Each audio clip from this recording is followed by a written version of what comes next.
Okay, I'm going to explain this whole thing to you, and hopefully it'll make sense.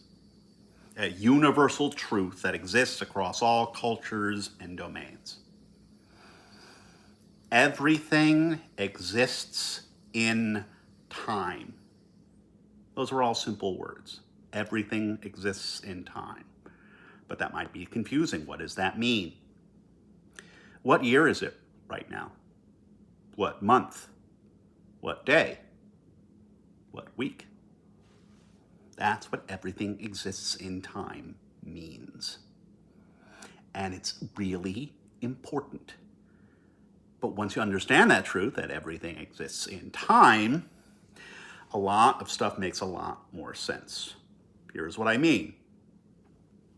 Part of everything is culture. What we're doing, but also what stories and what forms we are consuming. Consuming might not be the best word, but that's the most common one. But here's what I mean. Let's think back to English class. You're given a book. You have to write about the book. What a lot of people do is they just summarize the book. But of course, it's to get you to think beyond just summaries. And a lot of people, myself included, would end up totally confused. Like, what am I writing? What am I trying to say? And this idea that everything exists in time resolves that question. Because everything exists in time. And someone wrote this book in a particular year. Someone made this movie in a particular year. Someone wrote this play in a particular year. That matters. Because years, they put things in order. You see what is before, what's after, and that's actually really important. A lot of people struggle with dates, but let me tell you, the more dates you know, the easier it is to situate everything. The first date that I remember, 1977. The year Star Wars came out. And now that I have that one anchor point date, a pop culture kind of before or after date, I can find others. Of course, military history nerds, they go by certain wars, 1861, 1865, 1914, 1918, 1939 to 45. And then you relate that back to 1977. Whatever it is, whatever art form it is, whenever your favorite book came out, your favorite movie, your favorite game. Everything exists in time. None of these words are complicated. In fact, this idea is probably the simplest critical concept that you can have. And yet, all these English teachers, all these theater critics bloody ignore it. Why? Do they want you confused? Probably. Because everything exists in time is a simple concept. Versus, everyone is Jesus in purgatory, or everyone is horny, whether straight or gay or something in between. Everyone's struggling with something. And that's more complicated. Versus, everything exists in time. There was a time before the motion picture. There was even a time before the novel. There was a time before the play. And yet, in your English class, it's just thrown a book. Look at this book. Do they talk about the context? Do they talk about the date?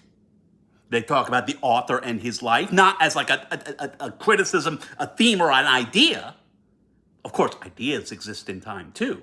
But if you jump straight to the ideas, they're just floating. They're not grounded in anything material that you can see.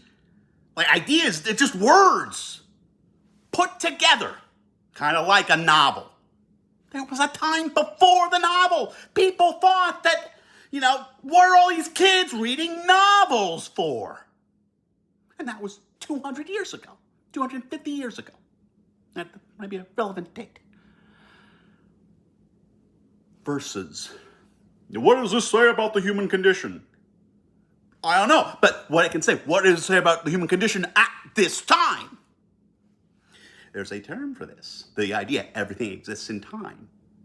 Historicism, specifically new historicism.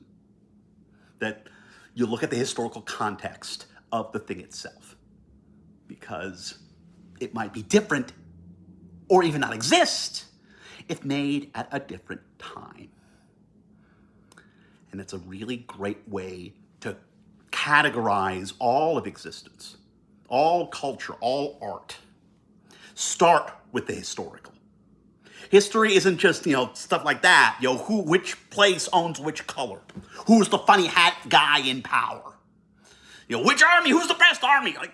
Sure, because it works on the same rules. That's why history is so important. But let's talk about art. Art exists in time. And not just the great novels, the great books, the great plays, Shakespeare, but even the dumb stuff. Because people sometimes thought, oh, hey, that's the dumb stuff. What's dumber, the bear baiting or that play? What's dumber? The guy on the street juggling or that novel, that lady with the novel? Your nose stuck in a book. But now we value books because we exist in time too. Are you intimidated by this? Does this scare you? Do you think, oh my God, this is so complicated, I can't understand? It's just numbers. It's not numbers like in math, but it's like, this has a context. This was this because it was made in this year. So is this what you're looking at right now. Is that a hard concept? Is that like a deep thought? Is that an intimidating thought? If it is, tell me. And explain to me how it's deep and how it's intimidating. Because I have my own context. You have your context too. Well, I keep using this word context. Stuff that's going on at the same time. Sorry, there's a word for that, context. So, there's a context for everything you say. Because, the world's always changing. Someone's coming up with a new thing. Oh, wow, hey, cool new thing. But, I like the old thing better. This applies to, books, to religions, to businesses, to culture generally. And let's talk a bit about religion. People think, religion is beyond time, which is, of course, nonsense. You talk about this Jesus guy. There was a time before Jesus. There was a time before Zeus. Or like Gilgamesh, or the Egyptian ones. Religion exists in time.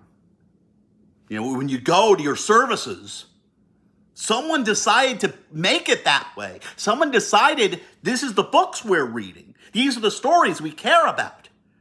And sure, the guys up there, they say the magic words. We say it's bad theater, quite frankly. And whatever the tradition is, but of course, people want to flatten all religion to the same thing. All religions are the same, which is true on some level. But don't the differences matter? Don't the differences between Christianity, Islam, Buddhism, Judaism, Shinto, Hinduism, Zoroastrian, various pagan traditions, those differences matter, right? They change the traditions. They change the people. They change what people do. Religion is what people do. Religion exists in time. What people do exists in time. And time is lived forward, but experienced backward. That's why I can't be a Christian. I didn't grow up with it. But even the idea, this guy thousands of years ago died for your sins, that breaks how time works. And does Buddha exist in time? Of course he does. But do you want to ignore that? Probably.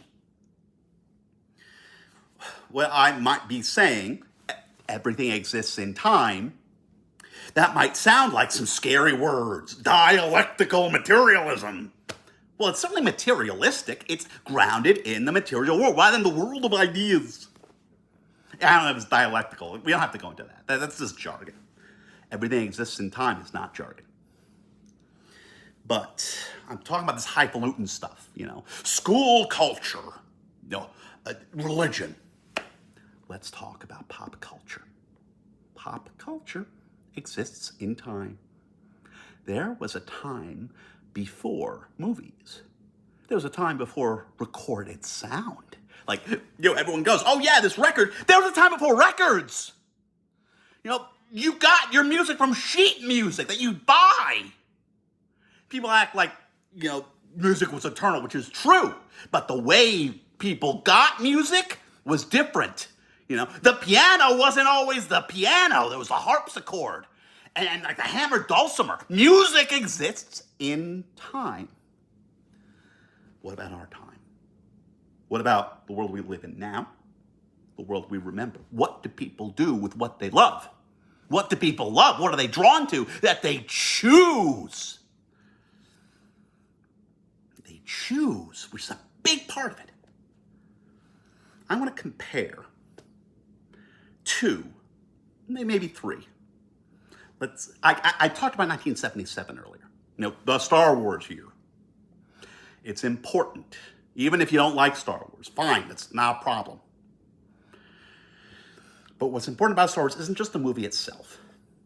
It's that all the stuff to make the movie could be sold as toys. That's a really big deal. Because everything after culture comes from that. Like you could talk about, Kurosawa and Frank Herbert, Dune, and just mixing all the culture together in a soup. Sure. Yes, but other people doing kind of similar things. Star Trek was doing something similar as well. But it was more the business model. That, like this model a guy made, you can sell a toy of that. That's what made our world. That's what won the Cold War, just alongside like bands like Plastic People of the Universe. That's like, oh, cool, we can make stuff that people want. Well, that's neat, And it's the religious people always didn't like that because they want a monopoly on that. But all this exists in time. I'm going to keep hammering that point home. Okay, 1977 Star Wars. It's the proof of concept for the toyetic art form. Where, sure, you can make all this world, where it's not just the characters. Yes, there are characters. There's this guy with like a horse on his face. You can sell that. And like, oh, you learn the context, who these people are. That's cool. But they're in a world that exists in time, a world that has contexts.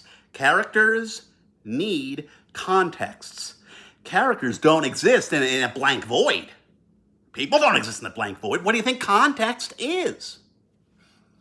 Context is just all the stuff around the characters that form the characters, that mold them, that shape them. And George Lucas realized, every piece, we can sell it as a separate thing. Let's move on from 1977 to 1983. So earlier this week, the He-Man Masters of the Universe movie came out. I will be honest with you, I never got into He-Man like my relatives who were older kids in the 80s did. The reason why Masters of the Universe is so important is it was the first show developed with the change in regulations in children's television. Children's TV was deregulated, and I think it was from Star Wars that was the proof of concept. That, yeah, of course, you can make a show where the different parts of the show you can sell. The Japanese, they already figured this out.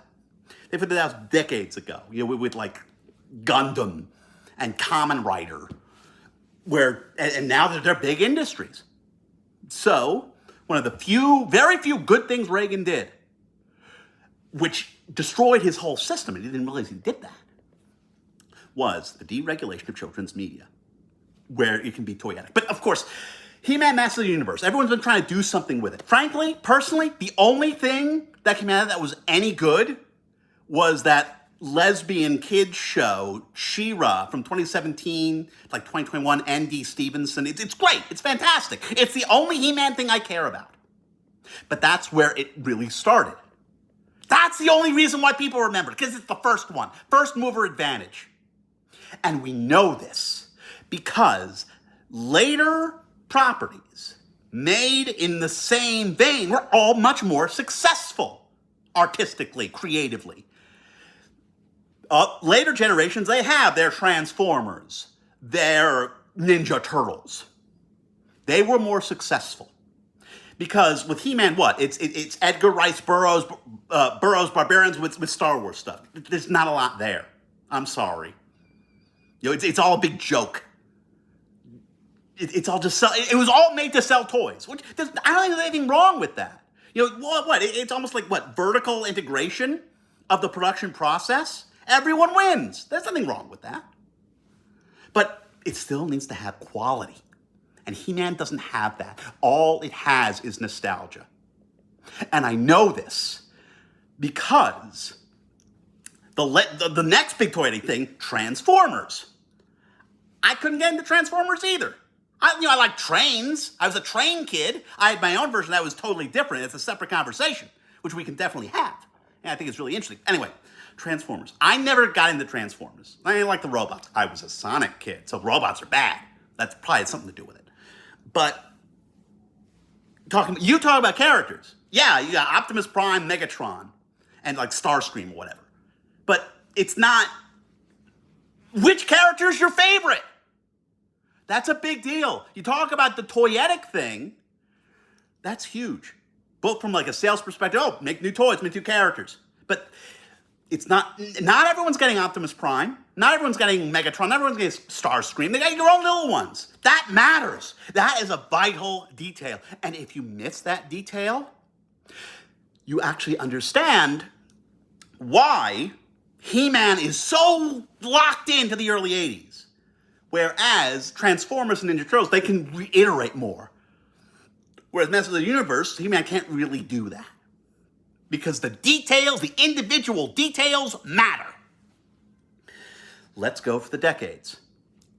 Late 70s, proof of concept. Early 80s, let's make it happen. The first one doesn't work. But I didn't get into Transformers.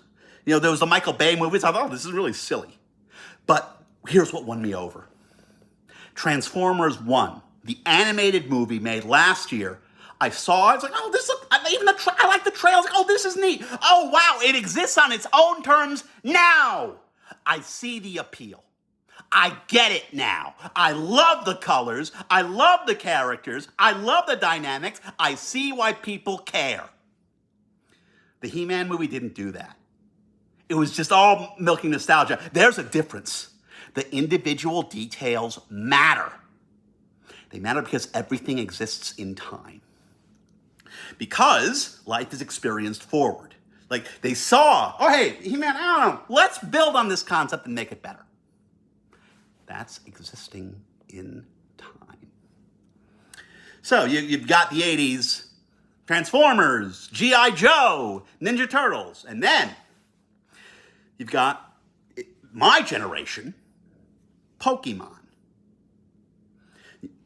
The details matter. Those others, of course, they were TV shows meant to sell plastic crap. But with Pokemon, which is, by the way, you pronounce it Pokemon, not Pokemon. That shows you're an outsider. We'll get to insider versus outsider dynamics. That matters. And it ties everything together. Satoshi Tajiri, he's the guy who made Pokemon, not Shigeru Miyamoto. He is the Mario and Zelda guy. Now, with, say, Mario and Zelda and other, like, Sonic, similar dynamic, that exists in time. Everything's responding to the things before it, not in front. With Mario and Zelda, it's the games first. Everything is meant to sell the games. And what Shigeru Miyamoto is like, hey, wait a minute. All the rural parts of Japan, everything's becoming urbanized. We got to introduce these kids so we can sell these games, show them a world of exploration. That's 80s Nintendo. That's before my time. I was born in 88, 91. Sonic iterated on that concept. It was 16-bit, more colors. Instead of blocks, it's more like a roller coaster. That difference matters. And both are cases of every part of the piece sells. Every little character. Every character is a toy. And you can pick your favorite. That was true with Mario. I don't know if I'm not a Zelda guy. I can't really speak to that. And Sonic, which are the three? You got Sonic, then you made the second one Tails, the third one Knuckles. That's what they did with those movies. And that's a different discussion. I'm getting ahead of myself here. But I hope you're seeing the patterns. The little details about all the stuff meant to sell toys, the differences change. They are important. You cannot ignore them. If you ignore them, you're an outsider and you do not deserve to be listened to. Let's talk about Pokemon specifically, because obviously that was 1997. So like a whole decade after, this is already an established industry. Now, like people now know how you create the toyetic series. And it could come from toys and then you make the show to sell the toys. Games, you make shows to promote the game. So it works differently. Now, Nintendo, Pokemon, Game Freak, Creatures Inc., they're the result. They see everything that has come before them. How can we build on these concepts? Satoshi Tajiri, he saw, okay, how can we build it with Miyamoto, where the wild world is now becoming all urbanized? Tajiri specifically, he was like, hey, I like doing beetle fights. Beetle fights are kind of gross. You know, I sense like, whoa, that's not good. But he's working through traditions of his own. The RPG, your Dragon Quests, your Final Fantasies. How can we make this different? You say Pokemon's all about Pikachu. That's like saying Christianity is all about murder. All about the T. No. It's not the one character. It's 150 characters and you pick your favorite. And they all fight each other. And you can build systems around them. And if you don't understand that, you're an outsider. You shouldn't be listened to. You're the parent with the finger. This is satanic. And every piece of culture for the past 150 years has had to deal with that shit. From recorded music, to film, to comic books, to television, to radio, every music genre. You don't want to be that person. You don't want to be the guy who doesn't know what the fuck they're talking about. Who's like, no, this is bad, because I have my own culture thing. I have the Bible. I have ragtime. I have jazz. What's this being disrupted by rock and roll? What's this being disrupted by rap? What's this being disrupted by metal? It's the same cycle. It keeps going. The greatest good is to break that cycle. Oh, this is a cycle. Let's break it. It's stupid. It just hurts people. It does no good. It's like we should have learned this shit already. The differences matter. Everything exists in time. The differences matter. And if you get the differences wrong, you can be ignored. Have I made my point? Okay? Because think about it. Well, what if you ignored the differences with the world religions? People would yell at you, and probably rightfully so. How do I do it here? Anyway. I know this was a long rant, a long ramble. This is what I do. And by the way, this is part of a tradition too. A tradition you probably saw, I lived through. I have heroes of mine who do this sort of thing. I've seen some of the masters of the field. Maybe I haven't met them in person. I wish I did. And a problem of our time is everything I've been talking about is mass culture. Everyone's seeing the same thing because the television. But with internet media, everything's become refragmented. You've got your own little fandom. But Pokemon kind of presaged that a little bit. It's like, oh yeah, the Pikachu. It's like, no. There's 1,000 of these. There's over 1,000 of these guys now. And everyone has a favorite. That is character. It's not just the interior depth, interiority. What's this guy struggling with? Everyone's struggling with something. But maybe not everyone's struggling with the same thing. That's the problem with mass media and with internet media. Now, everyone's struggling with something different. And so the difference is they collect and find themselves. And a big source of that conflict is that finger in the face, I know everything. Culture was built for me, not for you. You have to follow it my way. Parents and children. Parents, they had their religion, their preferred thing. The children, they find a new thing for their own. That's why the outsider is bad. The outsider is the parent, the cop, the teacher, the preacher who says, I've got my domain. Your domain doesn't matter as much as mine. And that's the lie. Because everything exists in time. What was new becomes old, and a new thing develops. Maybe it's samsara, or the cycle of rebirth, or the bodhisattva process. How we deal with our world. There are all sorts of ideas out there. There are all sorts of stuff out there. But there are two constants. The physical reality of the world. That's one. Two, the lifetime itself. We're born, we live, we make stuff, maybe new people, we die, and hopefully people remember us. Because we want people to remember us, we should remember the elements of the world that speak to us and speak to others. What are you playing with? What's he playing with? What's he reading? What's he watching? That matters. And the differences matter. We're all in this together. We're all on our own. We're all trying to become together. And you do that with knowledge. Not just the knowledge of the highfalutin systems, but hey, this is neat. How does that work? That's how you bring people together. That's how you build character, sure. What is different? What is the same? I think that's a good note to end on.